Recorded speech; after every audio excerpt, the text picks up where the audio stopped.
नमस्कार साथियों, आज के इस वीडियो में मैं आपसे पलाश के फूल के बारे में बात करना चाहता हूँ। ख़ास तौर पर आजकल इन दिनों में होली के त्यौहार पर इस फूल का पारंपरिक रूप से विशेष महत्व होता है। आपने पलाश कहीं न कहीं तो देखा ही होगा।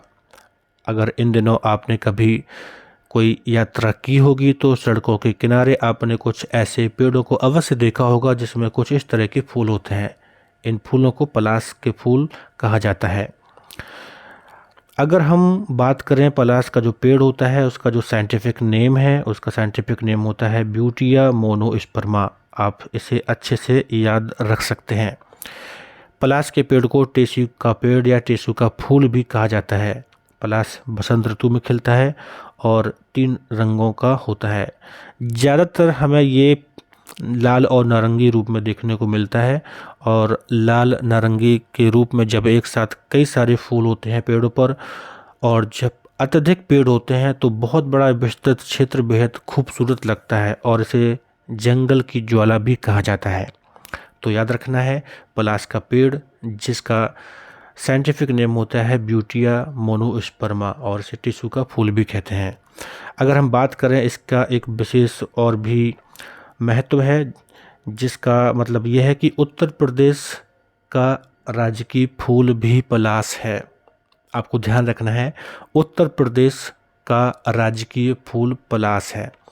सोचिए कि अगर किसी राज्य ने इसको अपना राजकीय फूल, राजकीय पुष्प बनाया हुआ है तो वास्तव में इसका अत्यधिक महत्व है। इसमें बहुत सारी चीज़ें हैं। हमें यहाँ पर ये समझना है कि होली जैसे त्यौहार के मौसम में या फिर कहा जाए कि जिस तरह से हमारे पूर्वजों ने चीज़ों को डिज़ाइन किया होगा, मतलब कि देखा होगा कि ये मौसम कैसा है, उसके बाद होली जैसा त्यौहार डिज़ाइन किया गया। तो होली में रंगों के लिए पलाश के फूलों का प्रयोग किया जाता था। पलाश के फूलों का प्रयोग रंग बनाने के लिए किया जाता था और इसी से होली के रंग बनाए जाते थे। और यह एक पूरी तरह से प्राकृतिक और सुरक्षित तरीका था होली के रंगों को बनाने का। लेकिन हम थोड़े अब मॉडर्न हुए हैं, हमने केमिकल के रंगों से होली मनाना शुरू कर दिया है। लेकिन ऐसा नहीं है कि आज सभी जगह पर केमिकल का ही यूज होता है।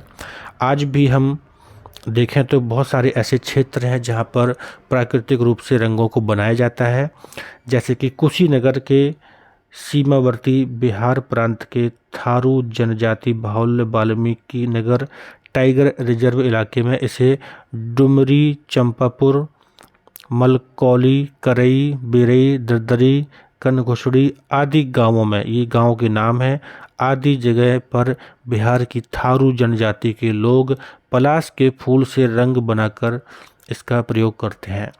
बेसिकली आप ये बात बहुत अच्छे से जानते हैं कि जो जनजातियां होती हैं वो प्रकृति से बहुत अच्छी तरह से जुड़ी हुई हैं।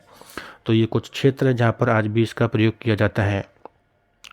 हम यहाँ पर ये भी बताना चाहेंगे कि पलाश के फूल में बहुत सारी ऐसी कुछ विशेषताएं होती हैं जिसका उपयोग औषधि के रूप में किया जाता है। यहाँ पर मैंने कुछ चीज़ें लिखी हुई हैं, जैसे आप देख सकते हैं मोतियाबिंद में पलाश बहुत सहायक होता है। नाक से खून बहने के लिए अगर कोई राहत दिलाने की बात है वहाँ पर इसका भी प्रयोग होता है। पेट दर्द से राहत दिलाने की बात हो वहाँ पर भी इसका प्रयोग होता है।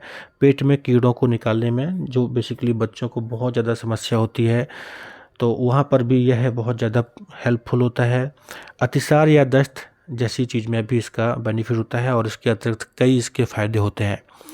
तो मैं आपसे कहना चाहूँगा कि आप अपनी कुछ पुरानी चीज़ों को समझते रहिएगा। आज की इस भाग दौड़ की ज़िंदगी में, आज की इस बाज़ारवाद की ज़िंदगी में अपने आप को खोने का प्रयास मत करिएगा, पुरानी चीज़ों को समझते रहिएगा।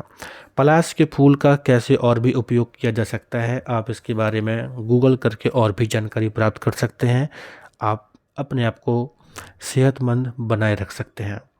आप सभी को फिर से एक बार होली की शुभकामनाएं। ध्यान रखिएगा, पलाश का जो फूल होता है, पलाश का जो पेड़ होता है वह इन दिनों में बहुत ज़्यादा होता है, जो मार्च का महीना होता है।